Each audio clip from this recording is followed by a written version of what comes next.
Selamat pagi, Bapak Ibu Saudara sekalian. Selamat berjumpa kembali dengan saya, Harili, Gembala Sidang Restoration Christian Church di Los Angeles.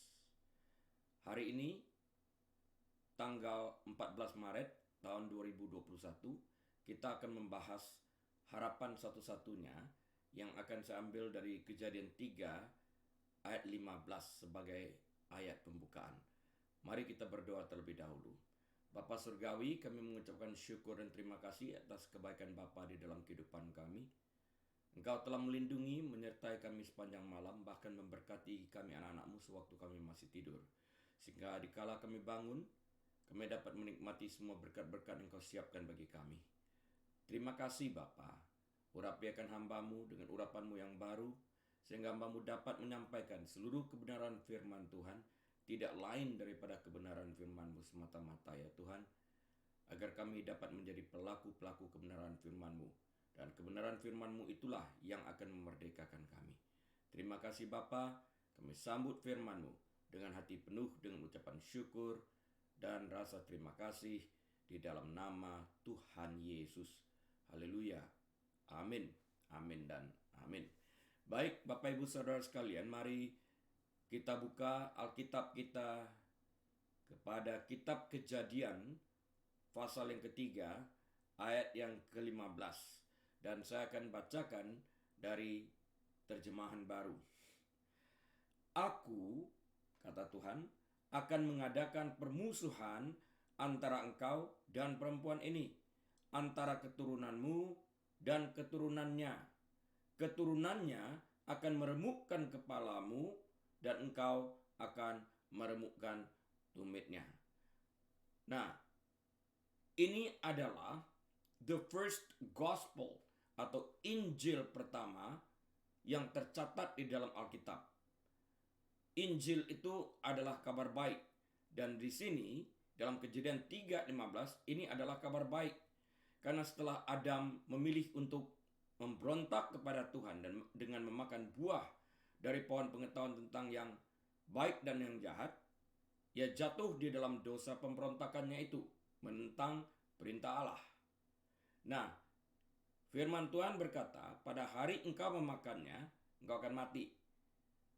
Bapak Ibu Saudara sekalian, karena itu Tuhan memberikan kabar atau berita baik ini seperti yang tertulis dalam kitab Kejadian 3:15, di mana keturunan wanita itu yang dimaksud adalah Yesus Kristus yang akan meremukkan kepala ular, yaitu iblis, merontokkan, merubuhkan segala kuasanya.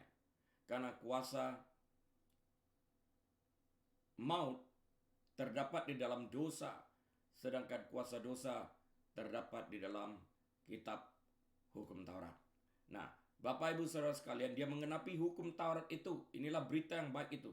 Sedangkan iblis hanya dapat meremukkan tumit daripada Yesus Kristus, membawa Yesus ke kayu salib, mati namun dia bangkit kembali.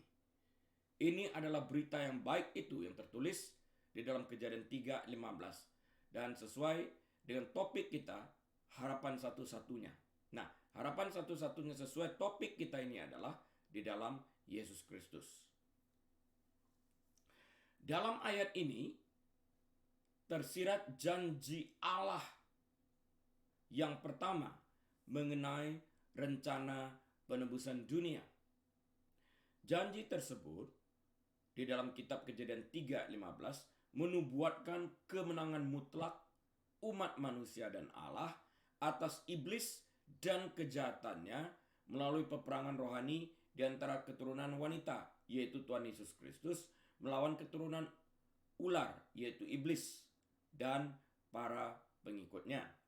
Di sini Allah berjanji bahwa Kristus akan lahir dari seorang wanita seperti apa yang tertulis dalam kitab Yesaya pasal yang ke-7 ayat yang ke-14. Dan Kristus akan diremukkan tumitnya melalui penderitaan dan penyaliban. Sekalipun demikian, dia, Kristus, akan bangkit dari antara orang mati untuk membinasakan iblis, yaitu meremukkan kepala ular, seperti yang tertulis dalam kitab Kejadian 3:15. Menghancurkan sengat maut yang ada dalam dosa dan menghancurkan kuasa dosa yang ada dalam hukum Taurat dengan menggenapi hukum Taurat tersebut yang tidak dapat dilakukan oleh siapapun kecuali Yesus.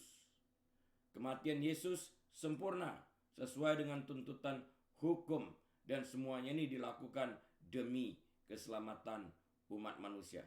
Karena itulah setelah ia bangkit, Yesus berani berkata, "Hai maut, di mana sengatmu?" Sengat maut ada di dalam dosa dan kuasa dosa ada di dalam hukum Taurat.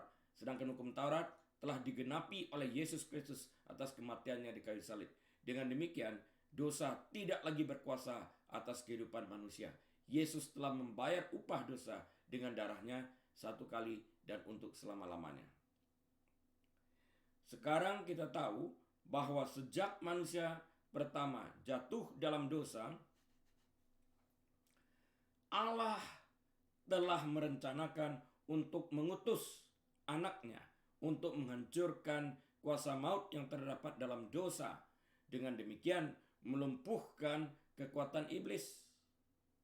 Inisiatif untuk mengembalikan manusia dalam hubungan yang sehat dengan Allah Bapa dimulai dari Allah Bapa sendiri, karena tidak satu agama apapun yang dapat membawa manusia ke surga kecuali melalui Yesus Kristus yang adalah jalan, kebenaran, dan hidup.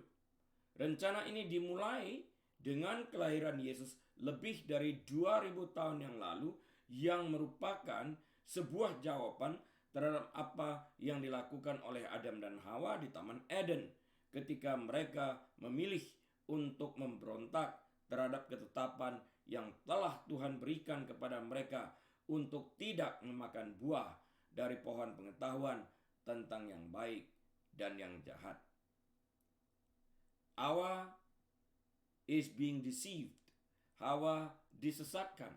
Nah, di sini letak konteks daripada tidak tunduk kepada suami, karena Hawa tidak mengadakan komunikasi dengan Adam, tapi mengambil keputusan sendiri untuk mengambil buah yang oleh Tuhan telah dilarang untuk dimakan, yaitu buah dari pohon pengetahuan tentang yang baik dan yang jahat. Dan kemudian dia memberikan kepada Adam, dan Adam tahu konsekuensinya, tapi ia tetap memilih untuk memakan buah tersebut agar dia tetap dapat bersama-sama dengan Hawa.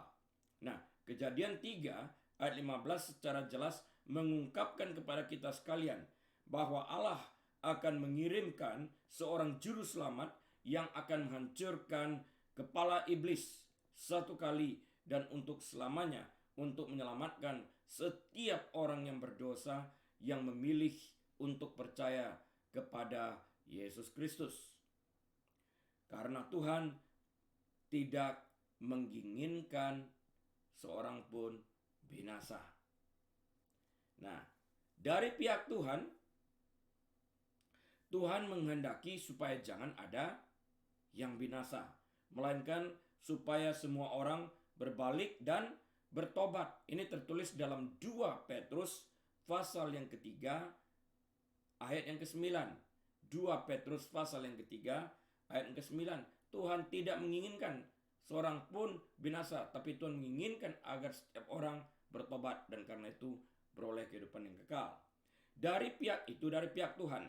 Dari pihak manusia, manusia harus memilih untuk bertobat dan percaya kepada Kristus dalam hati mereka agar tidak binasa, seperti yang tertulis dalam kitab Roma pasal yang ke-10 ayat 9 dan 10.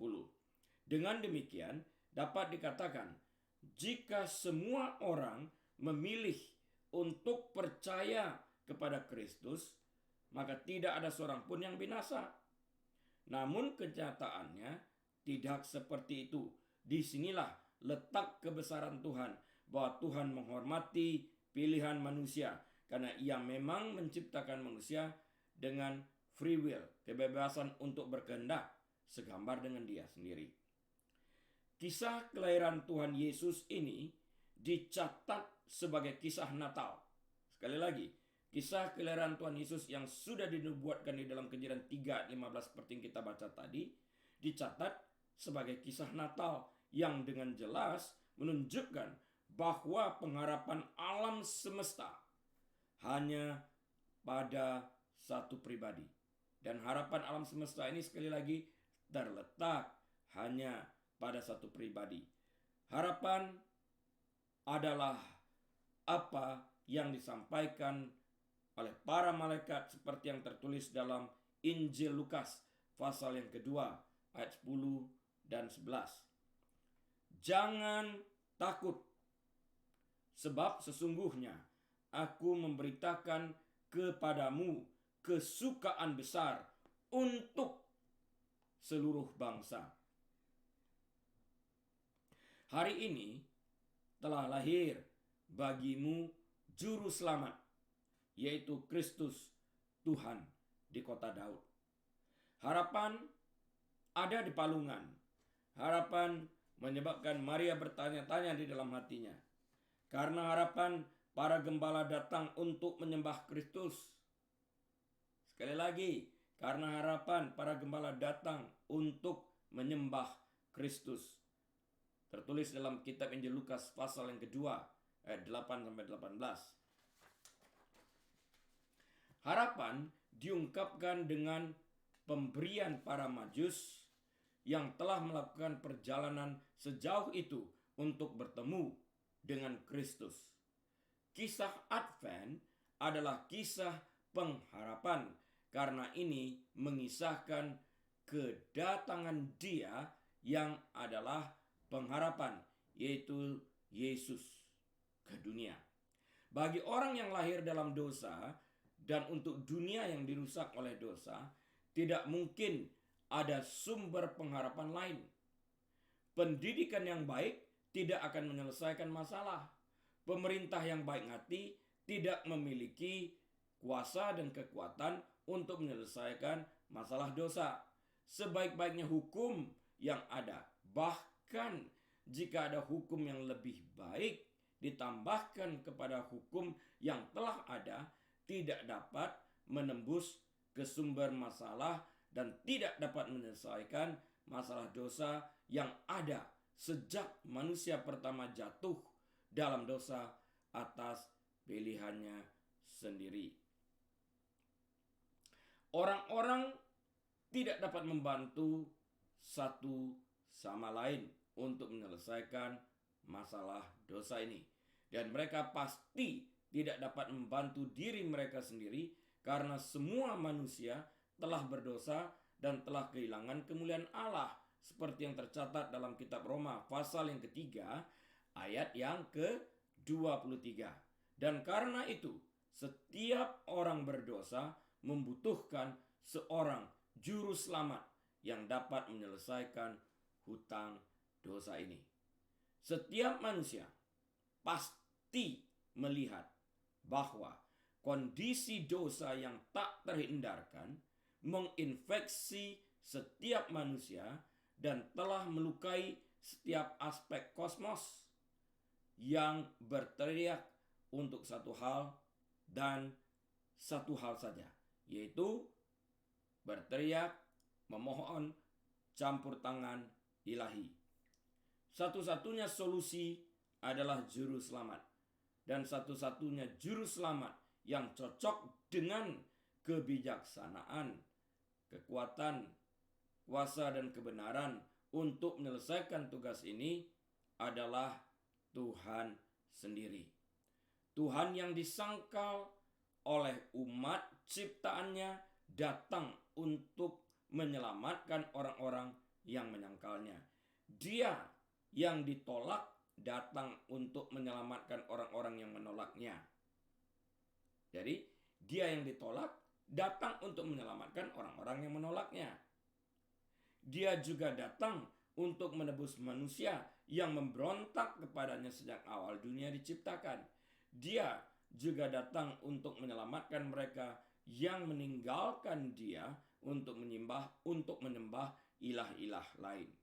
Dia tidak datang untuk mendirikan kerajaannya di dunia fana ini dan memaksakan aturannya pada orang yang tidak mau. Dia tidak datang untuk menghakimi dan mengutuk. Dia tidak datang menuntut untuk dilayani yang menjadi haknya. Tidak. Dia datang untuk melayani, untuk menderita, dan untuk mati agar ia dapat mendirikan kerajaannya di hati orang-orang yang mau menerimanya sebagai Tuhan dan Juru Selamat mereka pribadi. Dia datang untuk mencari dan menyelamatkan. Dia datang untuk menderita, mengampuni, dan membayar upah dosa. Dia datang untuk menyelamatkan dan memulihkan. Dia datang untuk memanggil, mendekatkan dirinya, dan mencintai mereka yang tanpa rahmatnya akan terus-menerus hidup bagi diri mereka sendiri dan hidup dalam dosa. Dia datang, dan karena dia datang, ada harapan bahwa dosa orang berdosa ditebus dan dunia bisa diperbaharui. Memang benar, hanya ada harapan dalam satu pribadi, dan nama pribadi itu adalah Yesus. Sebelum Yesus disalibkan untuk melakukan apa yang harus dia lakukan, dia menjelaskan kepada para pengikutnya mengapa dia adalah satu-satunya harapan yang dapat memberikan harapan kepada orang-orang berdosa. Dia memperjelas identitas dan misinya dengan kata-kata ini. Aku adalah jalan dan kebenaran dan hidup. Tidak ada seorang pun yang datang kepada Bapa kalau tidak melalui aku. Yohanes 14 ayat yang ke-6.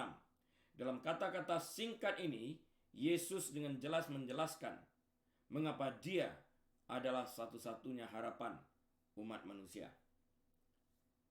Mari kita baca dalam konteks ini, kita belajar dalam konteks ini. Saat yang pertama, mengapa Yesus adalah jalan menuju kepada Bapa Surgawi. Jadi kita pelajari terlebih dahulu. Yesus adalah jalan menuju kepada Bapa Surgawi. Dosa, Bapak Ibu Saudara sekalian, telah menciptakan pemisahan antara Tuhan dan orang-orang yang diciptakannya. Tuhan menciptakan manusia yang segambar dengan dirinya untuk tinggal dalam persekutuan yang abadi, yang penuh dengan kasih sayang bersamanya di surga. Dengan demikian, manusia untuk selama-lamanya bersama-sama Sang Khalik hidup dalam kekekalan menyembah Dia yang hidup selama-lamanya. Manusia tidak dirancang untuk hidup mandiri. Mereka tidak diciptakan untuk memikirkan bagaimana mereka harus menghidupkan diri mereka sendiri. Manusia diciptakan untuk hidup sesuai dengan kehendak Tuhan dan untuk kemuliaannya. Pertanyaan terbesar dalam sejarah manusia adalah bagaimana jurang pemisah antara manusia dan Tuhan ini dapat dipersatukan kembali. Yesus datang sebagai satu-satunya jawaban untuk menjembatani hubungan manusia yang telah jatuh dalam dosa dengan Allah Bapa. Yesus datang untuk merekonsiliasikan manusia berdosa dengan Allah Bapa melalui darahnya yang tercurah di kayu salib. Dia dapat memenuhi semua persyaratan moral yang ditetapkan Tuhan, dan ia dapat menaati seluruh hukumnya tanpa mengalami kegagalan sekalipun. Dia, yaitu Yesus, akan menjadi anak domba pengorbanan terakhir, membayar hukuman terakhir atas dosa kita yang percaya kepadanya.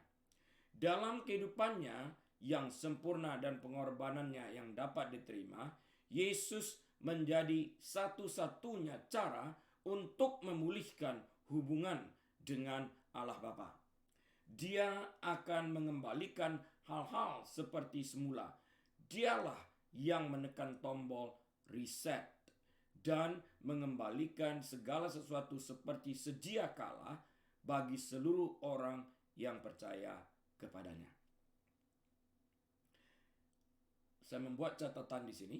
Allah Bapa mengutus anak tunggalnya Yesus untuk memberikan peringatan kepada kita sekalian bahwa Yesus adalah satu-satunya jalan untuk dapat datang kepadanya, yaitu kepada Bapa Surgawi. Dan di luar Yesus tidak ada keselamatan. Yesus adalah jawaban atas penyelesaian masalah dosa yang memisahkan manusia dari Allah Bapa. Dalam Yesus kita akan dipersatukan dengan Allah Bapa. Ini merupakan kesimpulan apa yang telah kita pelajari sejauh ini. Poin yang kedua, poin yang pertama adalah Yesus adalah jalan menuju kepada Bapa Surgawi. Poin yang kedua adalah Yesus adalah kebenaran Bapa Surgawi. Tidaklah berlebihan untuk mengatakan bahwa Yesus datang ke bumi sebagai khotbah Tuhan yang paling akhir. Karena setelah Yesus tidak ada lagi juru selamat lain yang mampu menghapuskan dosa seisi dunia. Yesus tidak hanya mengkomunikasikan kebenaran Tuhan, Yesus adalah kebenaran. Tuhan itu sendiri. Dia bukan hanya mengkomunikasikan kebenaran Allah Bapa, Dia adalah kebenaran itu sendiri. Dia adalah kebenaran Tuhan itu. Pertama, dengan cara yang belum pernah dilakukan sebelumnya, Yesus mengungkapkan Bapa kepada kita. Dia membuat karakter Bapa menjadi jelas. Sedemikian jelas sehingga Yesus bisa dengan tepat berkata, barang siapa telah melihat aku, ia telah melihat Bapa. Seperti yang tertulis dalam kitab Injil Yohanes pasal yang ke-14 ayat 9. Kitab Injil Yohanes pasal yang ke-14 ayat 9. Tapi lebih dari itu, Yesus mengungkapkan rencana penebusan Tuhan kepada kita. Dipakukan di kayu salib. Yesus mendemonstrasikan bagaimana Tuhan berencana untuk menyelesaikan masalah dosa kita. Dia mengutus juru selamat untuk mati menggantikan kita. Sebuah kebenaran mutlak yang tidak dapat disanggah adalah bahwa Yesus datang untuk memberitakan kebenaran tentang kondisi kita yang hidup dan mati dalam dosa. Dan di luar Dia tidak ada kehidupan. Kita sekalian berada dalam keadaan binasa dalam dosa kita, terhilang dalam azab api neraka yang akan datang, tanpa memiliki kuasa atau kemampuan apapun untuk menyelamatkan diri kita sendiri. Jadi Allah Bapa untuk itu mengutus Yesus sebagai juru selamat untuk membayar upah dosa kita yang percaya kepadanya, agar kita tidak binasa melainkan beroleh kehidupan yang kekal. Inilah kebenaran Bapa itu yang digenapi di dalam Yesus Kristus. Dan Yesus itu sendiri adalah kebenaran itu. Dia kebenaran Tuhan. Poin yang ketiga, Yesus adalah hidup yang didambakan itu. Jadi Bapak Ibu Saudara sekalian, poin yang pertama yang kita pelajari tadi adalah Yesus adalah jalan menuju kepada Bapa Surgawi. Poin yang kedua, Yesus adalah kebenaran Bapa Surgawi. Dan sekarang poin yang ketiga, Yesus adalah hidup yang didambakan itu. Yesus tidak hanya memberitakan kehidupan atau memberikan kehidupan. Dia, Yesus adalah hidup. Dan karena Ia hidup, ada hari esok. Dalam hal ini terdapat pengharapan itu. Karena Dia hidup, ada pengharapan. Efesus pasal yang kedua, ayat yang pertama dan kedua berbicara tentang kondisi kita yang mengerikan, terlepas dari pribadi dan pekerjaan Yesus di kayu salib. Dan kamu telah mati dalam pelanggaran dan dosa yang pernah kamu lakukan. Orang mati membutuhkan kehidupan yang diembuskan ke dalamnya, atau mereka tidak akan pernah bangkit dan hidup lagi. Yesus datang untuk menjadi pemberi hidup itu. Dia datang untuk menaklukkan hasil akhir dosa, yaitu kematian. Kebangkitannya adalah buah pertama dari banyak sekali kebangkitan yang akan datang. Karena oleh kasih karunia, Roh-Nya akan mengembuskan kehidupan baru kepada semua orang yang menaruh kepercayaan kepadanya. Dia datang sebagai hidup untuk mengalahkan kuasa maut dan menyalakan kehidupan kekal di hati anak-anak tebusannya.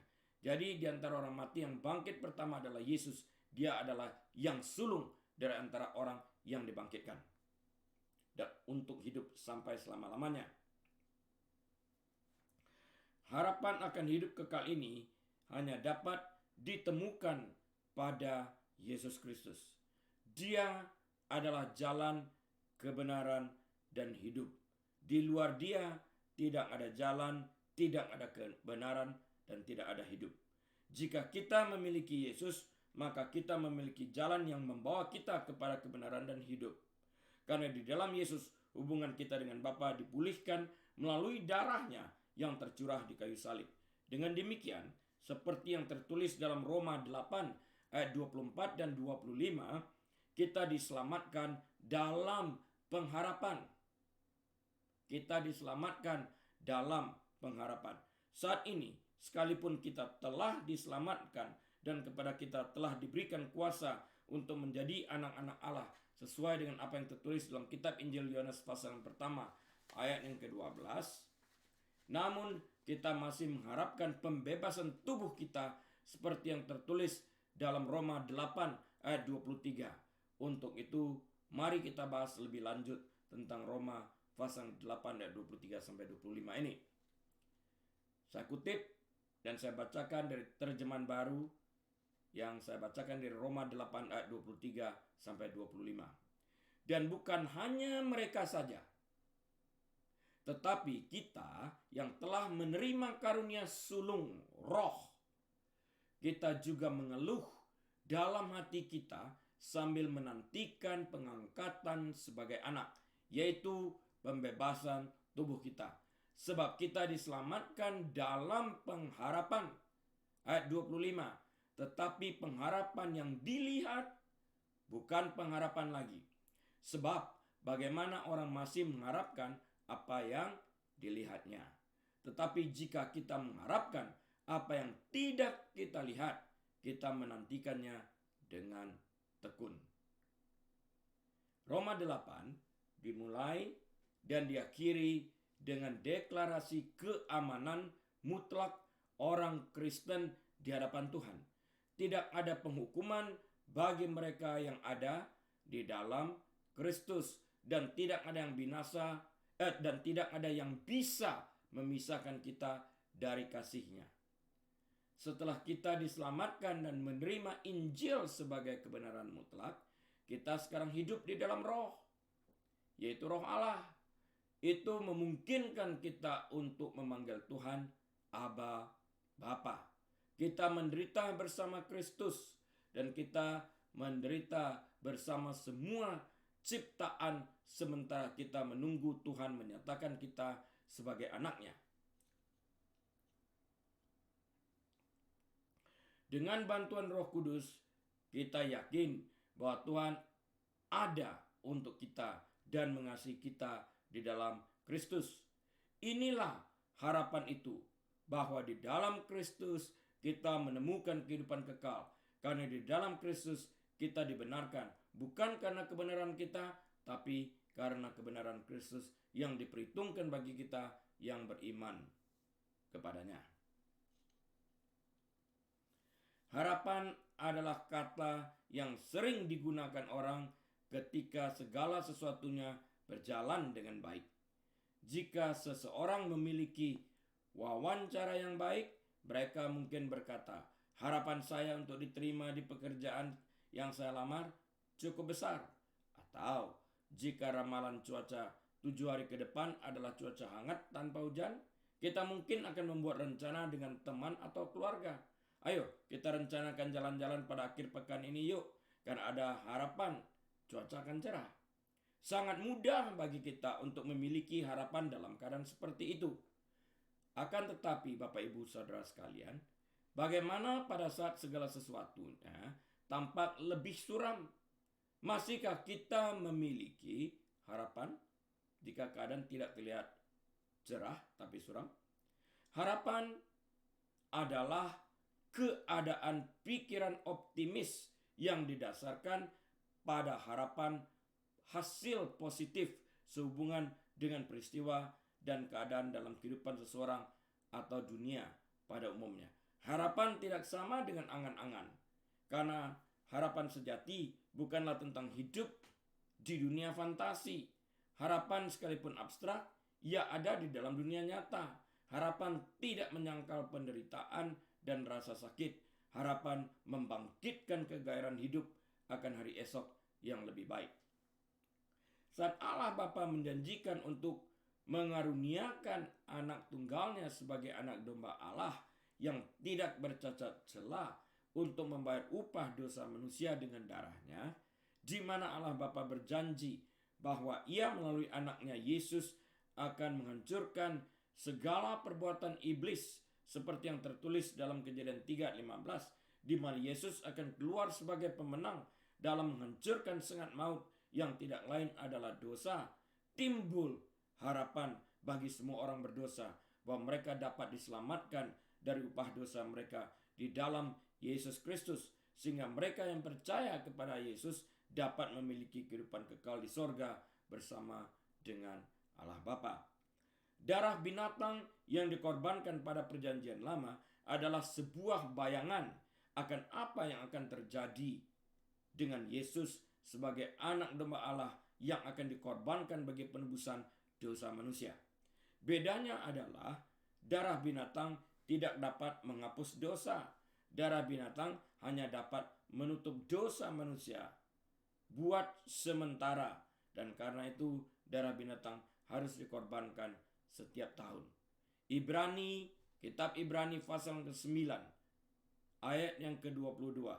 Ibrani pasal yang ke-9 ayat 22 mengatakan, dan hampir segala sesuatu disucikan menurut hukum Taurat dengan darah, dan tanpa penumpahan darah tidak ada pengampunan. Mengapa tidak ada pengampunan atas dosa tanpa pencurahan darah? Pemikiran tentang pengorbanan bagi dosa mendasari seluruh amanat Alkitab. Fakta bahwa Yohanes pasal yang ketiga ayat ke-17, Yohanes 8 ayat 11 dan 12, dan janji-janji lain yang secara spesifik tidak merujuk pada hal ini, tidak melanggar dalam bentuk apapun prinsip yang luas dan umum ini. Alkitab secara keseluruhan menyatakan metode yang dengannya Allah mengerjakan keselamatan umat manusia dari dosa. Perjanjian lama dalam hukum, upacara, dan nubuat menanti-nantikan suatu pengorbanan besar yang harus dibuat, yang hanya dilambangkan oleh pengorbanan binatang. Surat-surat kiriman dari para rasul dalam perjanjian baru menjelaskan bagaimana pengorbanan Kristus bisa diterapkan oleh iman pada jiwa manusia. Injil mengisahkan cerita kehidupan juru selamat dan memberikan dengan sangat terperinci dan lengkap kisah kematiannya sebagai sebuah kurban. Dia sendiri, yaitu Yesus, mengatakan dengan jelas tentang kematiannya seperti yang tertulis dalam kitab Injil Matius pasal yang ke-26 ayat yang ke-28, yang mengatakan, sebab inilah darahku, darah perjanjian yang ditumpahkan bagi banyak orang untuk pengampunan dosa. Mengapa dikatakan bagi banyak orang? Karena tergantung daripada orang tersebut apakah mau percaya dan menerima Yesus sebagai Tuhan dan Juru Selamat mereka. Percaya dan mau menerima bahwa Yesus sanggup membayar upah dosa mereka. Kalau tidak percaya, ya tidak berlaku bagi kehidupan mereka. Alkitab secara eksplisit menjelaskan kepada kita bahwa keselamatan dari dosa dikerjakan melalui pengorbanan Kristus. Berdasarkan Alkitab, hanya pengorbanan Yesus di kayu salib sebagai upah pembayar hutang dosa yang diterima oleh Allah Bapa. Salib adalah harga yang harus dibayar oleh Tuhan Yesus. Dan kebangkitannya adalah bukti bahwa pengorbanan Kristus di kayu salib diterima oleh Allah Bapa dan hutang dosa semua manusia yang percaya padanya telah dibayar lunas. Oleh sebab itulah dia bangkit kembali. Sekarang mari kita pelajari Roma 8 ayat 23. Dan bukan hanya mereka saja, tetapi kita yang telah menerima karunia sulung roh, kita juga mengeluh dalam hati kita sambil menantikan pengangkatan sebagai anak, yaitu pembebasan tubuh kita. Ini berarti kita merasakan kemuliaan yang akan datang pada saat ini. Salahkah kita jika kita merindukan pemenuhan dari apa yang telah kita terima sebagai buah sulung? Kita sekalian yang percaya kepada Yesus juga mengeluh dalam hati kita sambil menantikan pengangkatan sebagai anak, yaitu pembebasan tubuh kita. Tuhan tidak mengabaikan tubuh fisik kita dalam rencana penebusannya. Rencananya bagi tubuh ini adalah kebangkitan. Ketika yang dapat binasa ini harus mengenakan yang tidak dapat binasa, dan yang tidak dapat mati ini, dan yang dapat mati ini harus mengenakan yang tidak dapat mati. 1 Korintus 15 ayat 53. Saya ulang kembali, Tuhan tidak mengabaikan tubuh fisik kita dalam rencana penebusannya. Dapat dibaca dalam 1 Korintus 15 ayat 53. Rencananya bagi tubuh ini adalah kebangkitan. Ketika yang dapat binasa ini harus mengenakan yang tidak dapat binasa, dan yang dapat mati ini harus menggunakan yang tidak dapat mati. Pada saat tubuh kita dibebaskan dari apa yang dapat binasa dan diberikan tubuh yang sempurna yang tidak dapat binasa, maka pada saat itu tubuh kita mengalami pembebasan seutuhnya, bebas daripada kebinasaan. Orang Kristen adalah anak-anak Allah melalui iman di dalam Kristus. Roma 3 ayat 26. Dapat mengalami kasih ilahi, sukacita, damai, dan harapan dalam kuasa Roh Kudus. Pada saat yang sama, kita juga harus mengalami penderitaan seperti yang tertulis dalam kitab Injil Yohanes pasal yang ke-16 ayat 33. Ini bukan hanya penderitaan penganiayaan, 2 Korintus 5 ayat 1 sampai 5, tapi juga termasuk semua penderitaan yang dialami setiap manusia sejak Adam bersama dengan semua ciptaan sebagai akibat konsekuensi dosa. Kita hidup di dunia yang bobrok, yang penuh dengan kesia-siaan dan kerusakan. Dalam segalanya ini, seakan-akan tidak ada harapan lagi. Allah mewujudkan rencananya yang sempurna. Roma 8 ayat 20 sampai dengan 22. Paulus menggambarkan semua ciptaan mengungkapkan rasa frustrasi, kesedihan, dan kerinduan. Dia menggunakan istilah mengerang dari akar kata sustenazo dalam bahasa Yunani. Sustenazo yang berarti seperti suara seorang wanita yang sedang merintih dan mengerang saat melahirkan, saat dia menanggung gelombang rasa sakit yang datang dan pergi. Paulus menyebut orang Kristen sebagai mereka yang memiliki roh Allah dalam kehidupan mereka. Mereka adalah buah sulung Roh Kudus, atau Roh Kudus yang hadir dalam kehidupan mereka sebagai hasil pertama dari keberadaan mereka di dalam Kristus pada saat mereka memilih untuk percaya kepadanya. Orang percaya yang diselamatkan juga mengeluh di dalam hati dalam penantian ini. Tetapi sementara kita yang telah mengalami kelahiran hidup baru sedang menunggu untuk menerima kemuliaan yang sedang menunggu kemuliaan yang akan diberikan kepada kita pada saatnya, kita sebenarnya sedang menunggu sesuatu yang lebih spesifik, yaitu kita sekalian sedang menunggu dengan penuh semangat untuk diadopsi agar tubuh kita dapat mengalami pembebasan seutuhnya. yaitu dibebaskan dari apa yang dapat binasa kepada yang tidak dapat binasa selama-lamanya. Gambaran yang dilukiskan oleh Paulus di sini menghubungkan beberapa hal yang telah ia tulis di Roma 8 sejauh ini. Kita yang percaya kepada Kristus tidak menerima roh perbudakan yang membuat kita menjadi takut lagi, tetapi kita telah menerima Roh Kudus yang menjadikan kita sekalian anak-anak Allah. Roh Kudus diam di dalam hati kita. Oleh roh itu kita berseru, ya Aba, ya Bapa. Roma 8 ayat 15. Kita telah diadopsi dan telah menjadi anak-anak Allah yang utuh melalui iman di dalam Kristus. Jadi, apa yang masih harus kita tunggu jika adopsi telah selesai? Paulus telah menulis tentang keputusan antara roh dan tubuh kita. Meskipun tubuh mati karena dosa, Roh Kudus menghidupkan kita karena kebenaran berdasarkan iman kita kepada Kristus. Roma 8 ayat 10. Memang benar bahwa kita sekarang adalah anak-anak Tuhan sepenuhnya melalui iman di dalam Kristus. Tetapi kita belum bertemu dengan Allah Bapa secara pribadi.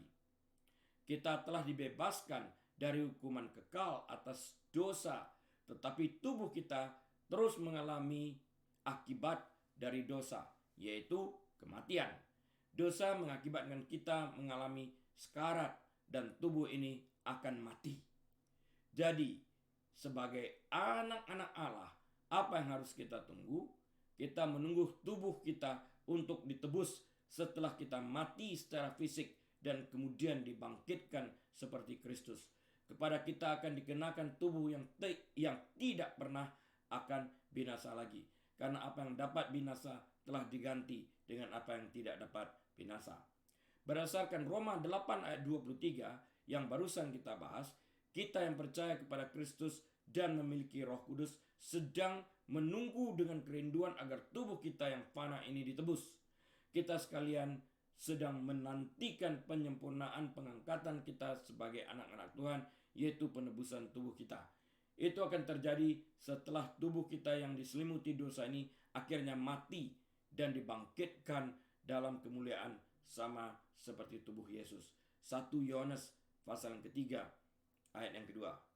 Sekarang Paulus menulis bahwa pengharapan akan hal ini, yaitu kebangkitan bersama Tuhan sebagai anak-anaknya, adalah pengharapan yang sama yang membawa kita kepada iman di dalam Kristus sejak awal.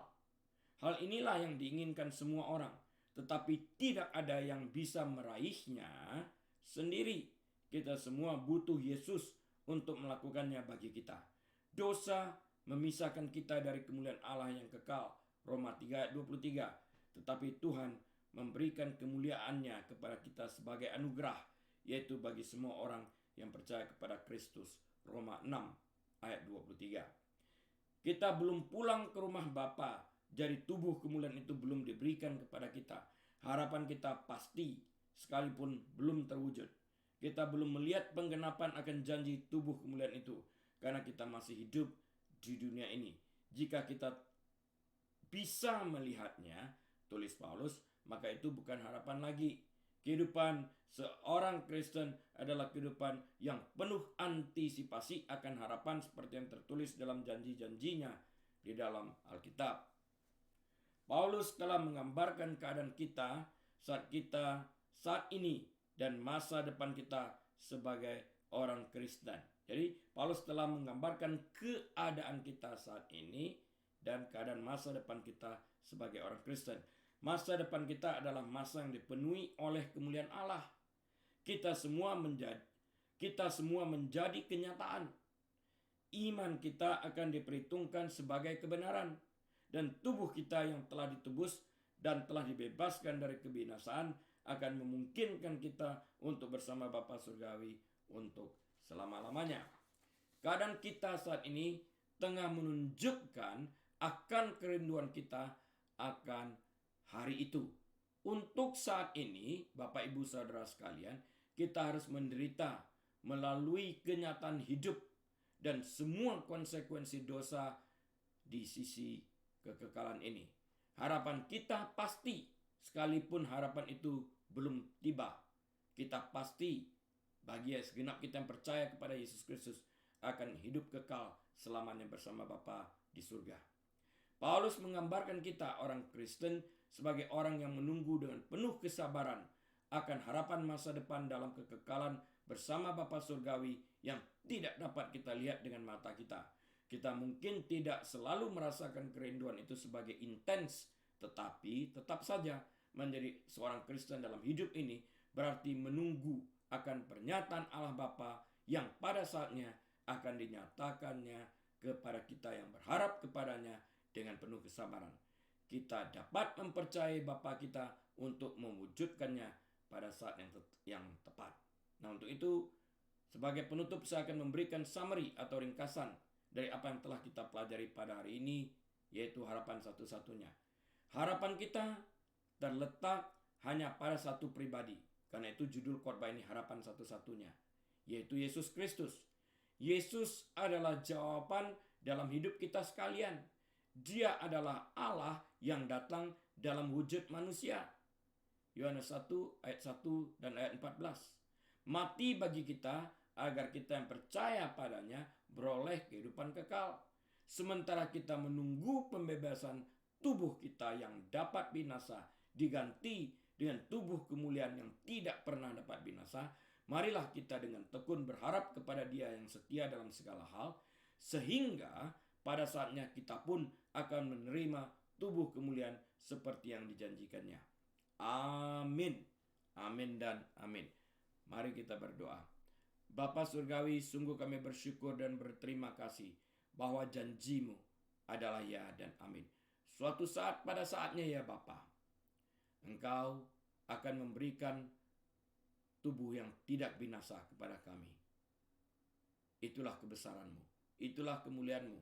Karena apa yang dapat binasa diganti dengan apa yang tidak dapat binasa. Apa yang dapat mati diganti dengan apa yang tidak dapat mati. Dengan demikian kami hidup selamanya bersama dengan Engkau. Dan kami telah dilepaskan daripada kebinasaan itu secara mutlak. Terima kasih Bapa. Biarlah 1 minggu ke depan ini Engkau terus membimbing kami, sehingga kami setia kepada Engkau sebagai Tuhan dan Juru Selamat kami. Jemaat yang dikasihi Tuhan, mari kita buka pintu hati kita selebar-lebarnya menerima berkat-berkat dari Tuhan Bapa Surgawi. Biarlah Bapa Surgawi menyinari wajahnya atas setiap daripada kita, menuntun kita di jalan yang benar, membaringkan kita di padang berumput hijau, bahkan menyediakan makanan bagi kita di hadapan lawan kita, serta mengurapi kepala kita dengan minyak, sehingga piala kita penuh melimpah. Ia akan membuat kita menjadi kepala dan bukan ekor, naik dan tidak pernah turun. Diberkatilah engkau pada saat engkau masuk, diberkatilah engkau pada saat engkau keluar. Diberkatilah bakulmu, diberkatilah tempat adonanmu, diberkatilah kandunganmu, diberkatilah rumah tanggamu, diberkatilah pekerjaanmu, diberkatilah pernikahanmu. Apa saja yang kau kerjakan, Tuhan membuat engkau berhasil. Diberkatilah engkau di segala jalanmu, diberkatilah sekolahmu, diberkati rumah tanggamu, dan diberkati pekerjaanmu. Dan biarlah kita boleh membuka lembaran waktu kita dengan hati yang penuh dengan ucapan syukur dan terima kasih. Dengan hikmat, marifat dari Bapa Surgawi, damai sejahtera dari Tuhan Yesus Kristus, dalam persekutuan yang manis dan erat bersama dengan Tuhan Allah Roh Kudus, saat ini bahkan sampai selama-lamanya. Ia datang kali keduanya menjemput semua kita yang percaya kepadanya. Haleluya. Amin. Sampai jumpa minggu depan atas seizin Tuhan. Tetap sehat dan jalankan protokol kesehatan. Tuhan Yesus memberkati.